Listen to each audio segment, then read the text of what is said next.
안녕하세요. 초등엄마TV 모니카입니다. 이렇게 만나서 반갑습니다. 저는 9살 아들 쌍둥이를 키우고 있는 엄마이고요. 저희 아이들을 잘 키우고 싶은 마음에 평소에 공부도 많이 하고 또 배운 것을 실천으로 옮기고자 노력하는 노력형 엄마입니다. 저처럼 아이 교육에 관심이 많으신 분들과 함께하고 싶어서 이 영상을 만들게 되었습니다.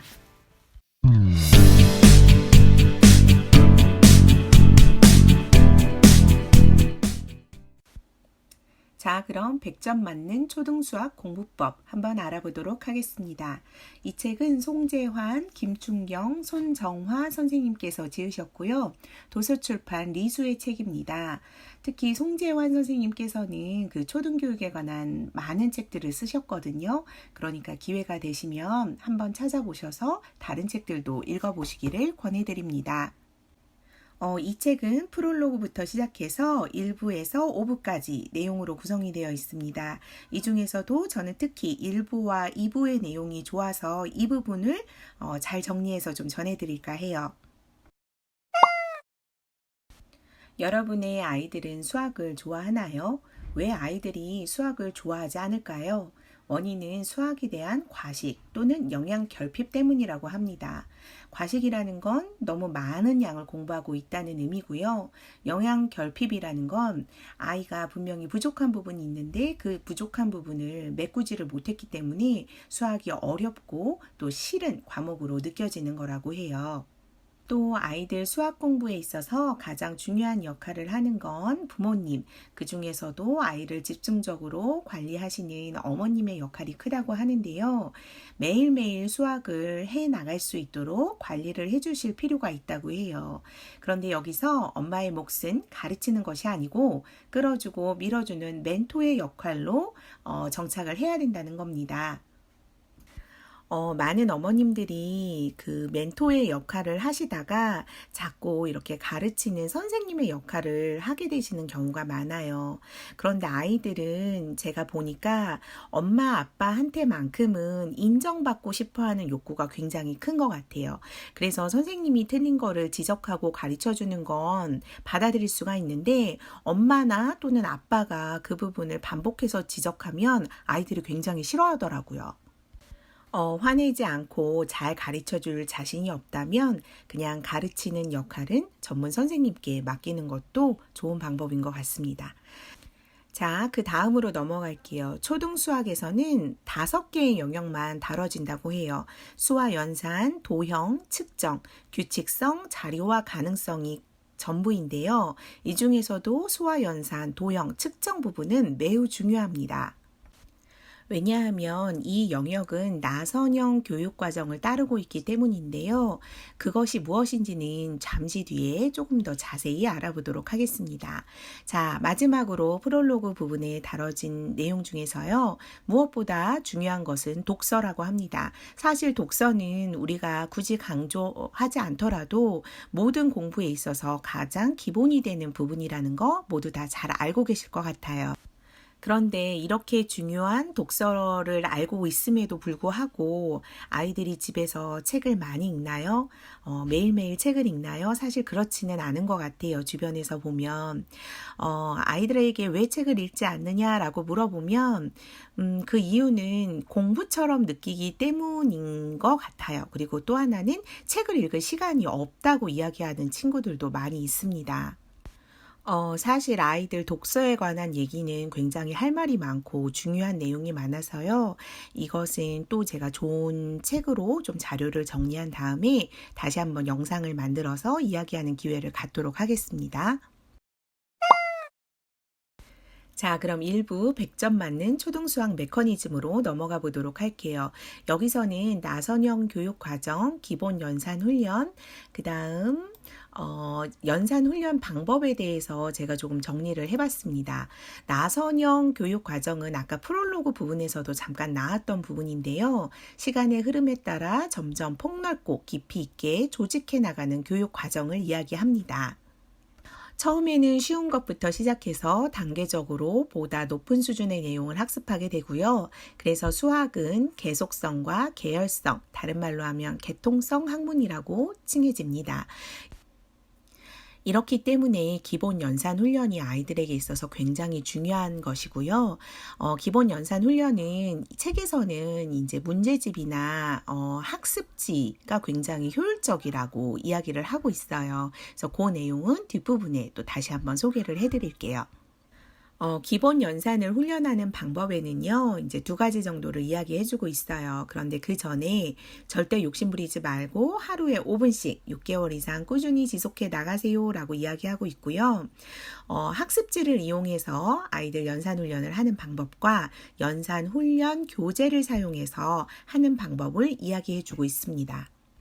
학습지는 정말로 반복 학습, 완전 학습을 하는 데 있어서 최고의 교재인 것 같아요. 그리고 아이들 수준에 맞춰서 학습을 할 수가 있잖아요. 학원의 교재와는 또 다른 느낌이죠. 그런데 학습지를 함에 있어서 정말로 부모님의 역할이 굉장히 중요합니다. 매일 점검하고 채점을 해 두셔야 일주일에 한 번 선생님이 오셨을 때 다음 주에 공부하게 될 내용의 안내라든지 부족한 부분에 대한 피드백을 빨리 받을 수가 있어요. 자, 그러면 2부로 넘어가 보겠습니다. 아이에게 맞는 방법을 찾는다. 여러분의 아이들은 수학 공부를 어떻게 하고 계신가요? 학원에 다니는 친구도 있겠고, 과외를 하는 친구도 있겠고, 학습지나 문제집으로 집에서 공부하는 친구들도 있을 것 같아요.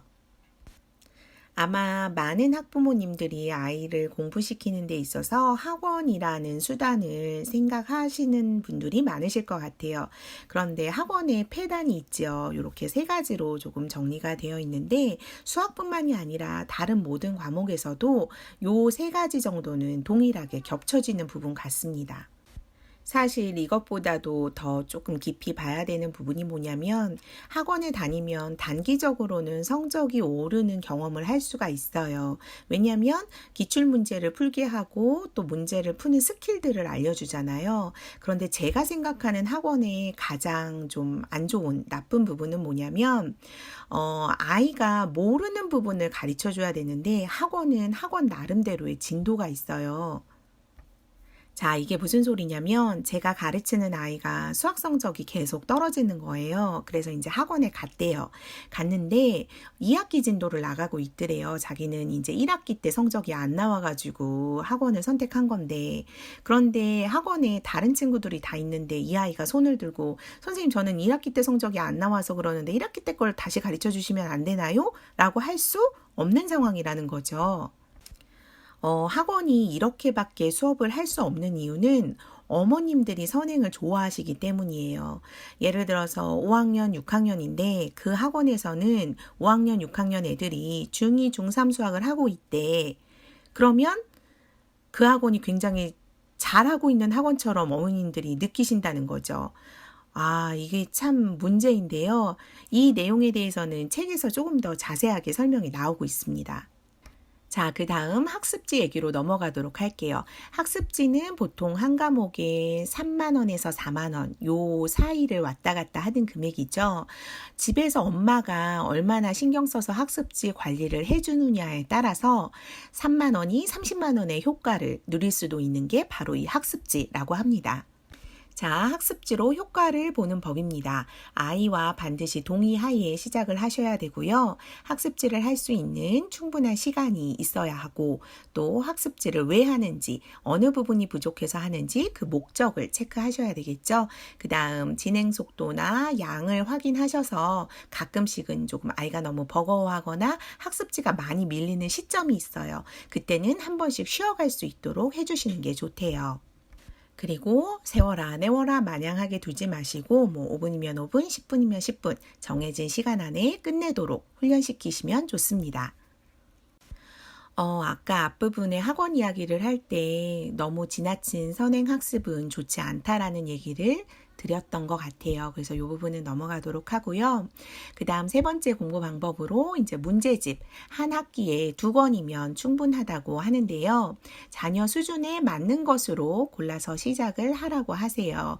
이제 문제집의 한 페이지 정도를 풀어봤을 때 80점 이상이면 아이에게 맞는 수준이라고 합니다.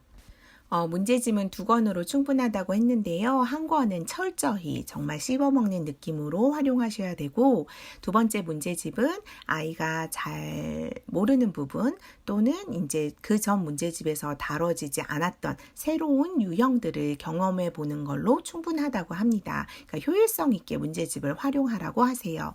그 다음 연습도 실전처럼 시간을 정해놓고 하기를 이야기하고 있습니다. 또 중요한 부분이에요. 채점은 아이 스스로 하게 두지 마시고 부모님이 해주시고, 또 틀린 문제는 정답을 적어주지 마시고 꼭 다시 한번 풀어볼 수 있도록 습관을 들여주시는 게 좋습니다.